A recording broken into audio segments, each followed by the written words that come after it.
ఒక person discount ఇస్తాడట. ఎంత డిస్కౌంట్ ఇస్తాడట? 4% డిస్కౌంట్ ఇస్తాడట.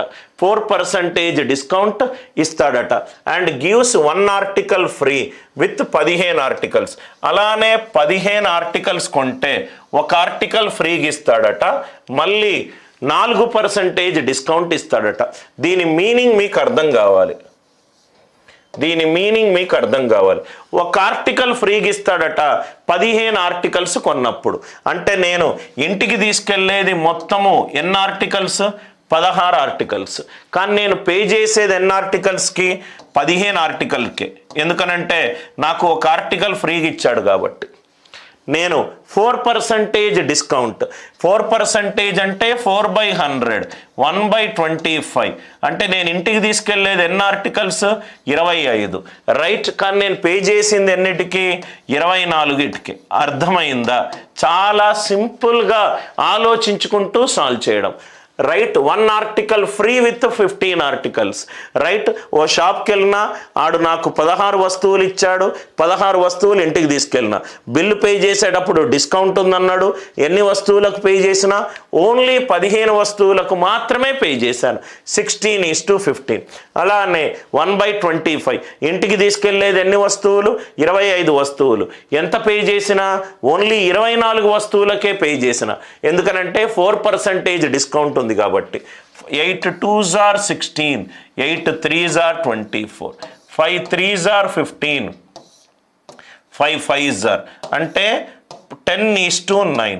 10:9. 10:9 కాబట్టి నాకు ఎంత వచ్చింది సార్? 10కి 10 కాస్త నాకు 9 అంటే 10%. 10% ఓవరాల్ డిస్కౌంట్ వచ్చింది. నాకేముంది సార్? డిస్కౌంట్ 10% ఉంది. డిస్కౌంట్ 10% ఉంది. ప్రాఫిట్ ఎంత ఉంది? 35% ఉంది. ప్రాఫిట్ ఎంత ఉంది? 35% ఉంది. ఆన్సర్ అయిపోయింది. నాకేం కావాలి? Market price by cost price కావాలి. Cost price, market price by cost price. Market price నుంచి 1 - డిస్కౌంట్ చేస్తే నాకు సెల్లింగ్ ప్రైస్ వస్తుంది. కాస్ట్ ప్రైస్ మీద ప్రాఫిట్ శాతం అప్లై చేస్తే నాకు సెల్లింగ్ వస్తుంది. అయిపోయింది answer. 1 + profit 100 + 35, 135. 100 - 10, 9 15s are 9 10s are 5 3s are 5 2s are 3:2. 3:2. Answer for this question is 3:2. అందరికీ లాజిక్ అర్థమైందా? ఇదొక్కటి మీకు ఎలా వేసానో అర్థమైపోతే అన్ని లాజిక్లు క్లియర్ అయినట్టే సార్. 4% డిస్కౌంట్ ఇచ్చాను.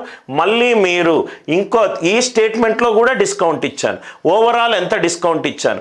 నాకు 1 ఆర్టికల్ ఫ్రీగా వచ్చింది. షాప్కి వెళ్ళావు, 15 ఆర్టికల్లు కొన్నావు. స్టక్కున వాడు సేల్స్ పర్సన్ వచ్చి, సార్ ఇంకోటి కూడా మీరు తీసుకోండి సార్, మీకు ఫ్రీ సార్ అని అన్నాడు. అంటే నువ్వు ఇంటికి ఎంత తీసుకెళ్ళావు? 16 ఆర్టికల్స్ని తీసుకెళ్ళావు.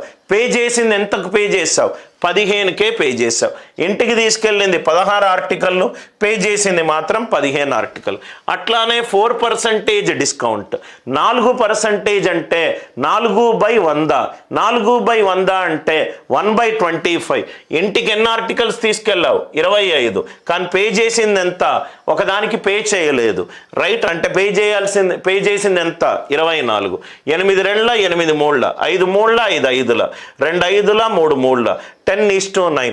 అంటే ఈ డిస్కౌంట్ కలిపితే మనకు వచ్చే ఓవరాల్ డిస్కౌంట్ ఎంత? 10%. 10% మార్కెట్ ప్రైస్ మీద డిస్కౌంట్ అప్లై చేస్తే నాకు వచ్చేది సెల్లింగ్ ప్రైస్. కాస్ట్ ప్రైస్ మీద ప్రాఫిట్ పర్సంటేజ్ అప్లై చేస్తే నాకు వచ్చేది సెల్లింగ్ ప్రైస్. రెండూ సమానము. అంటే 100 + 35 135, 100 - 10 90. సో ఆన్సర్ ఎంత? 3:2. డిస్కౌంట్ ఆన్ డిస్కౌంట్ అందరికీ అర్థమైంది అనుకుంటా. క్వశ్చన్ని ఆ లాంగ్వేజ్ మీకు అర్థం కావాలి సార్. దాన్ని మీరు ఊహించుకోగలగాలి. రైట్. దానికి మీరు కరెక్ట్గా క్వశ్చన్ అర్థమవుతే ఇవన్నీ క్వశ్చన్స్ చాలా ఈజీగా వస్తాయి. ఫార్ములాలు ఏమీ అవసరం లేదు. నువ్వు షాప్కి వెళ్ళి ఆ సినారియోని నువ్వు అర్థం చేసుకోగలగాలి. Q = P + Q + R/2. Q అనేది small p plus small q plus small r, right. ఇది కూడా original exam question. q minus p is to q minus q is to q minus r is 2:5:7. అంటే first value 2 అవుతే second 5, మూడోది 7 అవుతుంది. ఇది 4 అవుతే ఇది 10 అవుతే ఇది 14 అవుతుంది. ఈ small p small q small k ఇవన్నీ కూడా సహజ సంఖ్యలు. ఇవన్నీ సహజ సంఖ్యలు. దాని ముందు నెగటివ్ సైన్ ఉంది, 2, 5, 7.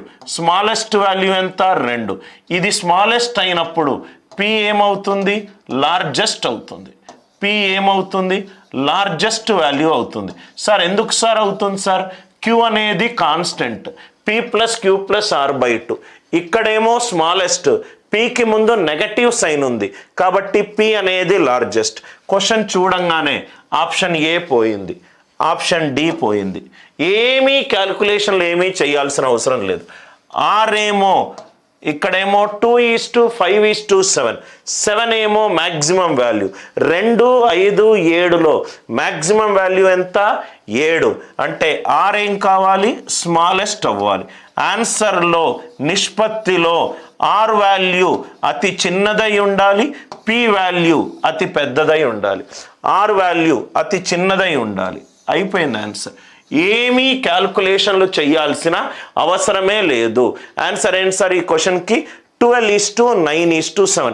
చాలా లాజికల్గా ప్యూర్ మ్యాథ్స్ ఫండమెంటల్స్ అర్థమవుతే ఏమీ క్యాల్కులేషన్ చేయాల్సిన అవసరం లేదు. ఇది తెలియకుండా q మైనస్ pని 2k అనుకుంటారు, q మైనస్ qని 5k అనుకుంటారు, q మైనస్ rని 7k అనుకుంటారు. యాడ్ చేస్తారు, q వస్తుంది, తీసేస్తారు. ఎవరు చేయమన్నారయ్యా అంతా? ప్రతి ఒక్క క్వశ్చన్కి నువ్వు ఎంత తక్కువ టైంలో ఎన్ని ఎక్కువ అటెంప్ట్స్ చేస్తే నువ్వు అంత గెయిన్ అయిపోతావు. Are you all with me? మొత్తం అన్ని క్లాసులు నేనే తీసుకుంటాను కాబట్టి మీరు తెలంగాణ డిఏఓ ప్రిపేర్ అవుతే ఆ కోర్స్ తీసుకోండి, ఎస్ఎస్సి సిజిఎల్ ప్రిపేర్ అవుతే ఆ కోర్స్ తీసుకోండి, ఏపీఎస్ఐ ఎగ్జామినేషన్, రైట్. ఇప్పుడు మొన్న జరిగిన తెలంగాణ ఎస్ఐలో చాలా మంది స్టూడెంట్స్కి నంబర్ ఆఫ్ అటెంప్ట్స్ మాకు చాలా తక్కువ అయ్యాయి సార్, పేపర్ అసలు డిఫికల్టే లేదు. నేను ఈరోజు మీకు అనాలసిస్లో ప్రిపేర్ చేస్తాను. దాన్ని చదివేటట్టు చదివితే ఫస్ట్ టైమే మనకు క్లియర్ అవుతుంది. 2:5:7. 2 అనేది స్మాలెస్ట్ కాబట్టి p అనేది లార్జెస్ట్. p లార్జెస్ట్ కాబట్టి నేను ఆప్షన్ ఏ తీసేశాను, ఆప్షన్ డి తీసేశాను. అందరికీ బేసిక్ లాజిక్ మీదనే సార్ లెక్కలు. ఇది 7 అనేది మ్యాక్సిమం కాబట్టి ఆర్ అనేది మినిమం, ఆర్ వాల్యూ మినిమం ఉండాలి. 12:9:7. Anil Nair's way of solving this question, right. ఇదే మోడల్ కొన్ని నెలల క్రితం కూడా నేను చెప్పాను సార్, ఇటువంటి క్వశ్చన్స్ ఉన్నప్పుడు మీరు ఇలానే ఆలోచించాలి అని.